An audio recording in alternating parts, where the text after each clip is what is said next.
Hello class 9। तो start करते हैं आज का टॉपिक। आज का टॉपिक है सेल शेप एंड साइज़। क्या सभी सेल की शेप और साइज सेम होता है? नहीं, सेल का शेप और साइज़ डिफ़र करता है, वो अलाइक नहीं होते। सेल नंबर में अलग होती हैं, शेप में अलग होती हैं, साइज़ में अलग होती हैं। उनके नंबर किसी में कम है, किसी में ज़्यादा है। शेप कोई रेक्टेंगुलर है, कोई सर्कल है, कोई क्यूबॉइड है। साइज़ कोई छोटी है, कोई बड़ी है। सभी डिफरेंट ऑर्गेनिज्म में नंबर, शेप और साइज़ डिफरेंट होता है। फॉर एग्जांपल अनियन है, उसमें शेप और साइज़ अलग होगा। मैंगो में अलग होगा, डॉग में अलग होगा, मॉस्किटो में अलग होगा, वेल में अलग होगा। Different parts of the same organism. Same organism के पार्ट्स मतलब हार्ट की सेल्स का साइज़ कुछ और है, और किडनी की सेल का साइज़ और शेप डिफरेंट है। ईयर का साइज़ और शेप अलग है। स्टमक का साइज़, शेप एंड नंबर अलग है। तो सेल वेरी करते हैं नंबर, शेप और साइज़ में। ओके, नेक्स्ट साइज़ क्या होता है? बेसिकली सेल बहुत छोटे होते हैं। We can not see them with our naked eye. वो बहुत ही छोटे होते हैं, हम उन्हें सिर्फ माइक्रोस्कोप से देख सकते हैं। जो स्मॉलेस्ट सेल है वो माइकोप्लाज्म बैक्टीरिया में मिलती है। ये क्वेश्चन आता है आपके एमसीक्यू में, जो स्टार्टिंग में 10 मार्क्स के क्वेश्चन आएंगे उसमें आता है। माइकोप्लाज्मा बैक्टीरियम ये सबसे स्मॉलेस्ट सेल है। इसका साइज होता है 0.1 माइक्रोन। ठीक है, और लार्जेस्ट सेल है ऑस्ट्रिच एग, और इसका साइज होता है 170 into 135 millimetre. This is millimetre. ठीक है, और लॉन्गेस्ट सेल, हमारी बॉडी की जो लॉन्गेस्ट सेल है, longest cell of human body, वो नर्व सेल है। That is nerve cell. Nerve cell को न्यूरॉन भी बोलते हैं।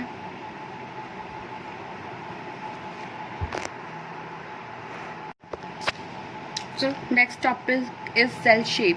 सेल शेप वेरिएबल होती हैं, डिफरेंट शेप्स की होती हैं। कुछ ओवल होती हैं, कुछ स्फेरिकल होती हैं, स्पिंडल शेप होती हैं, कॉलमनर होती हैं। मैं दिखाती हूँ आपको। जैसे फॉर एग्जांपल देखो, ये हमारी मसल सेल है, ये स्पिंडल शेप है। ये बोन सेल है, स्टार शेप है। ठीक है, ये ब्लड सेल है, ये राउंड शेप है। ये ओवम है, ये स्फेरिकल है। ये नर्व सेल है। तो इनके जो ये शेप्स होती हैं, ये इनके फंक्शन पर डिपेंड करती हैं कि ये कौन सा फंक्शन परफॉर्म करेंगी। ठीक है, जैसे ये स्पर्म है, इसको ये मूव करता है तो इसके पास एक टेल भी है। ठीक है, ये ओवम है, ये स्टेबल रहता है तो ये राउंड है, स्फेरिकल इन शेप है। तो shapes of the cell depend upon the function perform, determined by shape. किससे डिटरमाइन करते हैं? Determined by function which it perform. अब देखो, जो यूनिसेलुलर होते हैं उनमें तो सिर्फ एक ही सेल होती है, तो वही सारे फंक्शन करते हैं। तो यूनिसेलुलर ऑर्गेनिज्म जैसे अमीबा है, अमीबा की शेप एक ही सेल से बना हुआ होता है, और इसकी शेप कैसी होती है? इररेगुलर। ये अपनी शेप चेंज कर सकता है। ठीक है, प्लाज्मोडियम की एक कैसी शेप होती है? Slipper like. स्लिपर ना, चप्पल के जैसी शेप होती है, remember?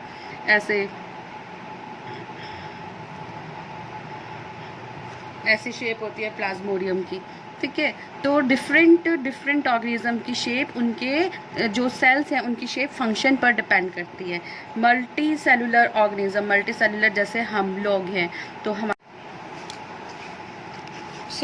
Multi cellular organism have different shapes of cells. For example देखो, प्लांट्स में स्टोमेटा होता है, kidney shaped, right? Kidney shaped होता है, और इसके बीच में एक होल होता है, पोर होता है, ओपनिंग होती है, जहाँ से एक्सचेंज ऑफ गैस और एक्सचेंज ऑफ वाटर होता है। अब क्योंकि एक्सचेंज होना है तो फिर ओपनिंग होनी चाहिए, तभी तो पानी बाहर जाएगा और अंदर आएगा, इसीलिए इसकी शेप ऐसी है। ह्यूमन बीइंग में किडनीज होती हैं, kidneys are bean shaped like this. They helps in excretion. जो हमारी ब्लड सेल्स होती हैं वो स्फेयर होती हैं।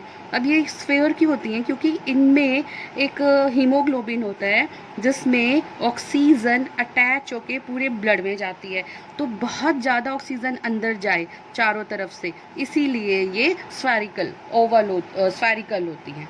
ठीक है, तो जो शेप होती है that based upon their function. So next topic is the cell structure. The main components of cell. Three main components of cells are there. सबसे पहले outer membrane होती है, that is known as cell membrane, या उसे plasma membrane भी बोलते हैं। Plasma membrane एक राउंड डार्क कलर का स्ट्रक्चर होता है जिसको न्यूक्लियस बोलते हैं। Nucleus is the boss of the cell. Between the cell membrane and the nucleus, jelly-like structure is present, which hold all the components in it. इसके अंदर सारे कंपोनेंट एम्बेडेड रहते हैं, घुसे रहते हैं, ताकि वो अपनी जगह चेंज ना करें, अपना प्लेस ना बदलें। इसको बोलते हैं cytoplasm. The jelly like fluid like structure, jelly मतलब fluid like structure present between the outer membrane and the nucleus, which holds all the component of the cell inside it, that is known as cytoplasm. तो तीन है, एक तो plasma membrane है। Plasma membrane क्या करती है? एक सेल को दूसरी सेल से डिफ्रेंशिएट करती है। It act as the boundary of the cell. ठीक है, और जितने भी कंपोनेंट सेल के अंदर जाने हैं या सेल से बाहर आने हैं वो इसी के थ्रू जाते हैं। तो प्लाज्मा मेम्ब्रेन। सेकेंड है nucleus. Nucleus is the boss of the cell. It controls all the function of the cell. Third है cytoplasm. Cytoplasm एक jelly like fluid होता है, ट्रांसपेरेंट होता है, ग्रैनुलर होता है, हल्का सा जैसे जेली होती है, और इसके अंदर बाकी सभी कंपोनेंट्स एम्बेडेड रहते हैं, घुसे हुए रहते हैं, ताकि वो अपनी जगह से ना हिले, उनकी पोजीशन प्रॉपर रहे। ये हमारा सेल स्ट्रक्चर। अब हम इनको 1 by 1 पढ़ेंगे।